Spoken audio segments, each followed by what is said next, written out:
आज का यहाँ वीडियो सभी बच्चों के लिए इंपॉर्टेंट होने वाला है क्योंकि दूरी और विस्थापन में बहुत ही ज्यादा कंफ्यूजन रहता है।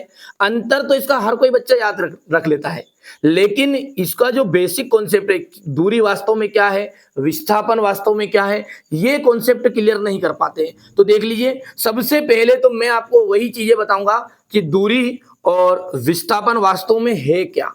देखो, यदि कोई बच्चा है और इस बच्चे को स्कूल से कहां पे जाना है, घर पर जाना है, तो ये यदि बच्चा घर पर जाने से पहले, ये बच्चा यदि घर से वे जाने से पहले किस तरफ जाए, दुकान की तरफ जाए और फिर घर तरफ आए, ठीक है। ध्यान से देखो इसको कि ये जो बच्चा है, ये लड़का स्कूल से छुट्टी हुई तो घर पे जाना था, लेकिन इसको दुकान पे कुछ काम है तो ये दुकान पर गया और दुकान पर जाने के बाद में घर पर आया। घर पर तो आया है, लेकिन ये बीच में कहाँ चला गया, दुकान पर चला गया। तो इसने जो रास्ते की लंबाई तय की, ये रास्ते की जो लंबाई है, ये मेन कहाँ आना था, इसे यहाँ पर आना था। तो ये रास्ते की लंबाई इतनी और इतनी, ये कुल लंबाई क्या है, वास्तव में आपकी दूरी है। तो दूरी क्या है कि रास्ते की कुल लंबाई, रास्ते की कुल लंबाई। यदि मैं कहूं कि इस बच्चे को सीधा यहां पर जाने की बजाय सीधा इस दिशा में आ जाता, तो हम कहेंगे ये रास्ते की छोटी लंबाई है। कौन सी लंबाई है, रास्ते की छोटी लंबाई। तो जब रास्ते की जो कुल लंबाई है उसको कहते हैं दूरी, और रास्ते की सबसे छोटी लंबाई जो है ना, वो विस्थापन बन जाती है। सिंपल सा कॉन्सेप्ट है, कोई ज्यादा करने की जरूरत नहीं है।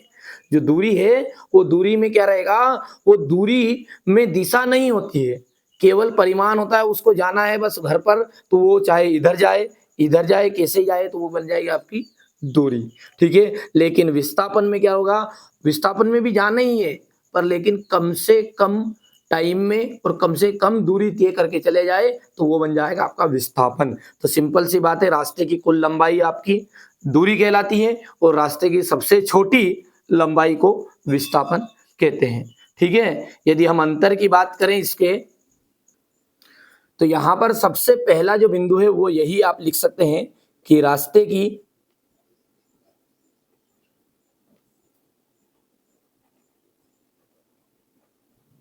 कुल लंबाई दूरी कहलाती है।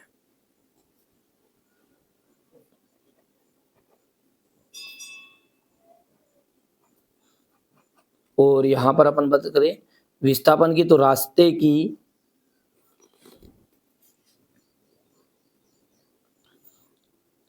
की सबसे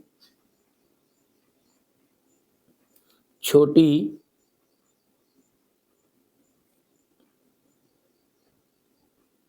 लंबाई विस्थापन कहलाती है, ये कहलाता है, ठीक है। वो लंबाई को क्या कहेंगे अपन, विस्थापन कहेंगे। अब यदि मैं बात करूं दूरी की, तो जो दूरी होती है ना, उस दूरी में केवल और केवल परिमाण होता है। क्या होता है, परिमाण। तो इसमें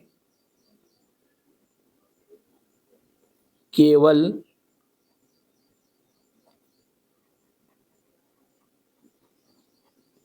परिमाण होता है, ठीक है। लेकिन जो विस्थापन होता है ना, इसमें परिमाण और दिशा दोनों होते हैं।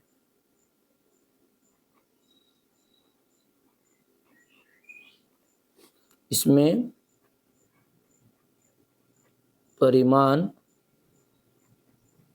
और दिशा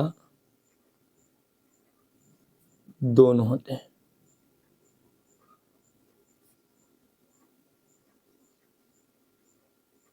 ठीक है। अब आप सब जानते हैं कि जिसमें केवल परिमाण होता है, दिशा नहीं होती, उस दिशाहीन राशि को अपन कहते हैं अदिश राशि। क्या कहते हैं उसे, अदिश। यानी जिसमें दोनों चीजें हो वो सदिश, और जिसमें केवल एक चीज हो, दिशा ना हो, उसे कहेंगे अपन आदिश। नाम में क्या है, आदिश, बिना दिशा वाली। तो क्या है, दूरी कौन सी राशि है, एक दूरी एक अदिश राशि है। देखो भैया पूरे डाउट क्लियर करने हैं और यदि आप अच्छे से समझना चाह रहे हैं कि नहीं अंतर हमें जीवन भर याद रहे तो ध्यान से समझो। बेसिक कॉन्सेप्ट यदि क्लियर है ना तो अंतर बनी भूल जाओगे, एक ही चीज से आपको दिमाग में बैठ जाएगी। मैंने क्या बताया अभी तक आपके सामने कि मैंने कहा कि जो रास्ते की कुल लंबाई है, ठीक है, कुल लंबाई टोटल लंबाई को टोटल लेंथ जो है वही डिस्टेंस कहलाती है। और यदि आप सबसे छोटी स्मॉल स्मॉल जो डिस्टेंस रहेगी यानी स्मॉल दूरी जो रहेगी, यहाँ पर हम बोल सकते हैं कि स्मॉल लंबाई रहेगी, वही क्या है वास्तव में विस्थापन है।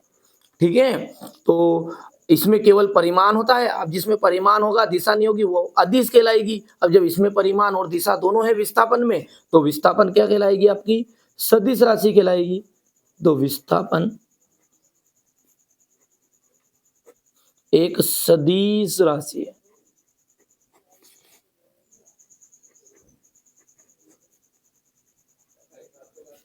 विस्थापन क्या है सदिश राशि है। हो गया इतना। चलिए चौथा बिंदु जो है, ठीक है, ये जो है धनात्मक होता है। दूरी जो होती है ना धनात्मक होती है, तो यहां पर लिख देंगे दूरी दूरी धनात्मक होती है, धनात्मक होती है। दूरी कैसी होती है धनात्मक होती है। लेकिन जो विस्थापन है वो विस्थापन धनात्मक भी हो सकता है ऋणात्मक भी हो सकता है। ठीक है, तो यहां पर लिखेंगे विस्थापन धनात्मक ऋणात्मक,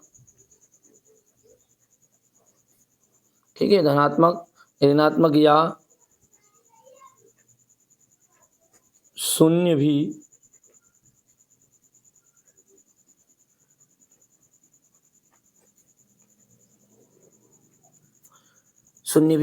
हो सकता है। ठीक है, यदि पांचवें बिंदु की बात करें अपन तो ये जो दूरी होती है ना ये तय किए गए मार्ग पर निर्भर करती है। यहाँ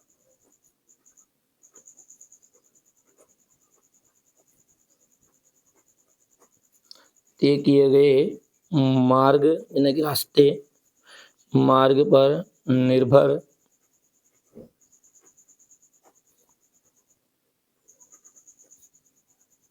करती है। और इधर अपन लिख सकते हैं कि जो विस्थापन है यहाँ किए गए मार्ग पर निर्भर नहीं करती है। ठीक है, तो ये आपके सामने मैंने दूरी और विस्थापन में अंतर बता दिया है ना। अच्छे से कंप्लीट कर लेना है।